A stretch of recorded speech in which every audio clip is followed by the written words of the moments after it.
The owl. Yeah, the little clockwork owl was amazing. Fantastic. But I think the stop motion as well, that really paved the way for the special effects of kind of today. And if that hadn't have been around, I don't think could have been made. Could have been made. So they've remade it, obviously. Yeah, they've remade it, and it's on the covers of all the magazines. It's a massive amount of hype about it. It's picked to win quite a lot of kind of awards at smaller film festivals throughout the year. And we have a video that compares the old film to the new film. Let's take a look. The evil, the danger, the daring. How may a mortal man face and defeat the Kraken? Clash of the Titans. The combat, the courage, the splendor, the spectacle.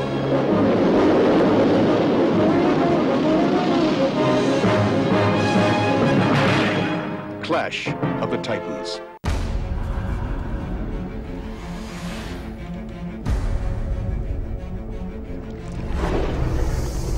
One day, somebody's gonna have to make a stand.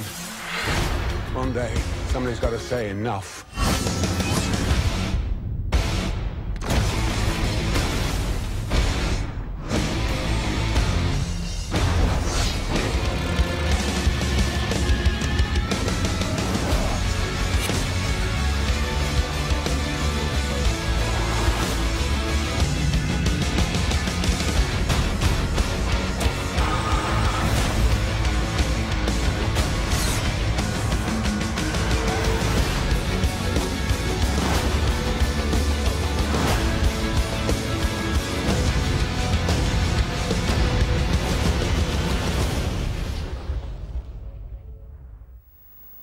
Wow, both brilliant films in their own right. I've seen the 2D version, visually very brilliant. It's shot very well. Yeah. You can tell it's by the guy that the Transporter films is very quick, and it's very kind of, it's almost European in the way that it's framed. But I saw it in 3D, and a lot of my friends that have seen it in 2D said it was spectacular and amazing and mind-blowing. I think it looked spectacular and amazing, like all that, but it looked that, but with the 3D, I think they just rushed it, and they were really desperate to get it into 3D to hit the market, and it wasn't really filmed for 3D in the first place, so it didn't really work. Yeah, well, that's the thing, is that there's so many films coming out now in 3D.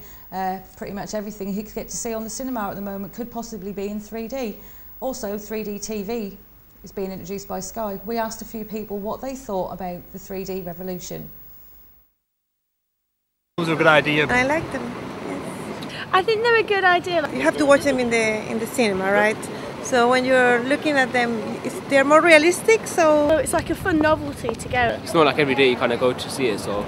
They're very good, the effects are absolutely fantastic. Well, I haven't actually seen one, but I do plan on going because I've heard they're really good. it makes you more emotional. Like, not everyone agrees with the fact that they've got to pay more for them. Because I don't go off that often, and the quality of it, I don't mind paying that extra. The only problem I've got is the cost. It costs £1.50 more, but I think it's worth it.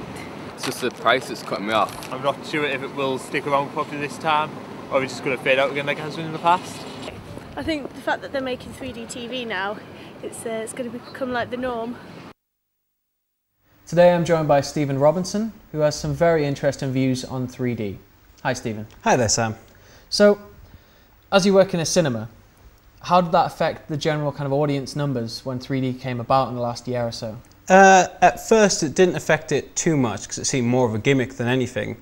But as films like Avatar and Disney have released films, they re-released both Toy Stories in 3D, the numbers really started to pick up. Avatar is still actually playing at the moment, even though the release date for the DVD is soon.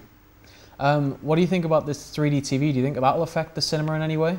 I think it'll have influences on the cinema. We wait to see how Sky is going to take up the 3D television channels. I know they've got 30. If they take off, it can help maybe make more people want to come to cinema.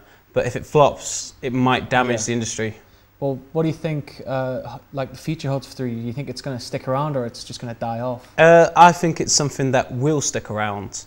Even if it might only be like one showing like for special films. Yeah. But it will be put to DVD, and of course, for cinema might still play more and more of them. Okay, Steve, thanks. Thank you. It's time to have a quick break.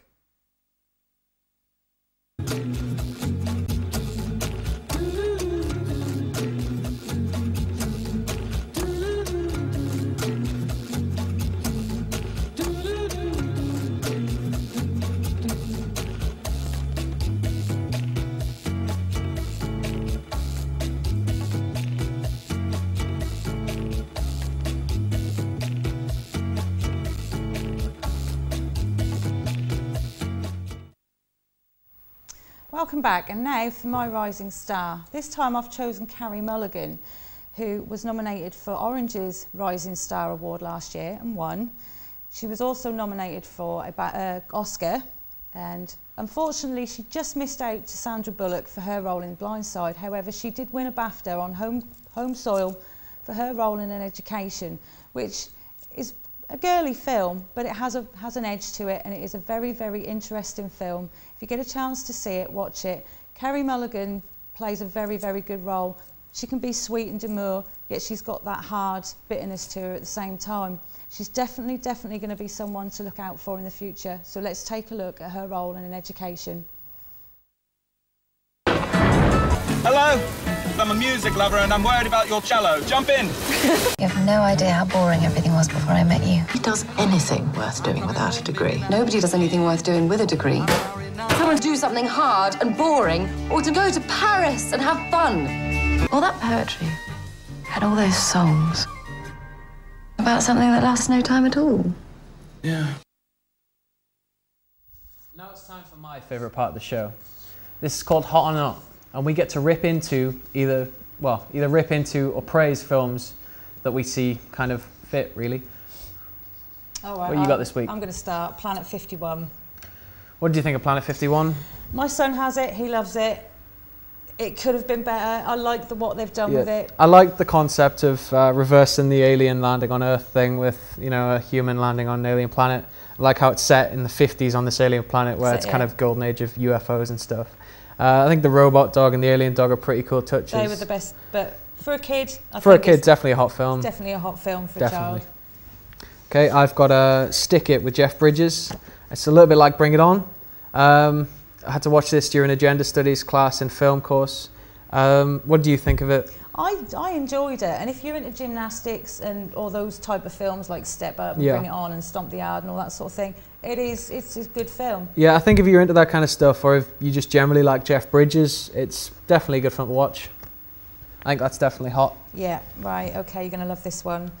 Things to do in Denver when you're dead. Not watch this film. No, do not watch it.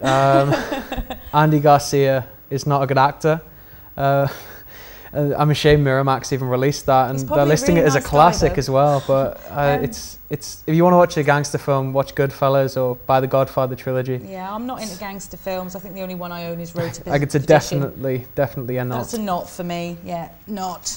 I go next. Transformers, the 2007 remake, which is by Michael Bay. Michael Bay might like to blow things up a bit, and his films are known to be a bit over the top, but I think he did a fantastic job with the Transformers film. You know, the CG on it was mind-blowing, and with the money he had to get something like that and to use somebody like Sheila Booth, and, you know... Yeah, it's one of my favourites. I mean, I grew up with Transformers as a kid. I was a bit of a tomboy, but yeah, I loved it, and I thought that the computer generation was just phenomenal, really. Well, best I've ever seen. Definitely a hot film. Definitely a hot. I shall let you go again. So. Yeah, well, I got 2012 by Roland Emmerich, who is Michael Bay, but on a global scale. He enjoys, and his films only ever kind of seem to be about blowing the world up. It's just a person that doesn't like the human race. I think Independence Day was his finest, and Day After Tomorrow was all right, but 2012 is a step too far. Yeah, I think it is as well. I mean, with The Day After Tomorrow, that was probably a little bit more conceivable. I mean, the way the guy, John Cusack drives the limousine, do they really handle that well? I don't know, but definitely a not from me. Definitely a not. And I finally have got The Lion King. Now, I have a little dirty secret about The Lion King. I actually went to see it 12 times at the cinema, twice in one day. That was before my son was born. I didn't rate The Lion King. I didn't rate that or Bambi. They were depressing films, and they were kind of a bit like Old Yeller, winding up with a kid shooting his dog. But, you know, it does have mass appeal, and I know people that would behead me for talking bad about The Lion King, so for that reason, it's hot. For mothers everywhere and children, this is going on the hot pile.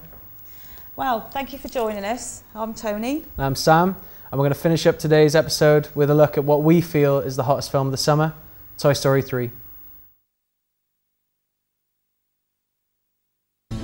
Now, come on, guys. We all knew this day was coming. We're getting thrown away? No, no one's getting thrown away. We ain't ever getting played with. Hold on, this is no time to be hysterical. It's the perfect time to be hysterical. Should we be hysterical? Now. Yes. Maybe, but not right now. New toys! I'm gonna get played with!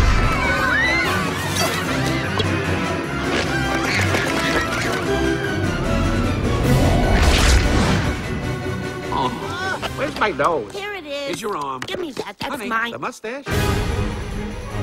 We're busting out of here. On three. 1, 3. Whoa! To infinity and beyond. Come on. Let's see how much we're going for in eBay.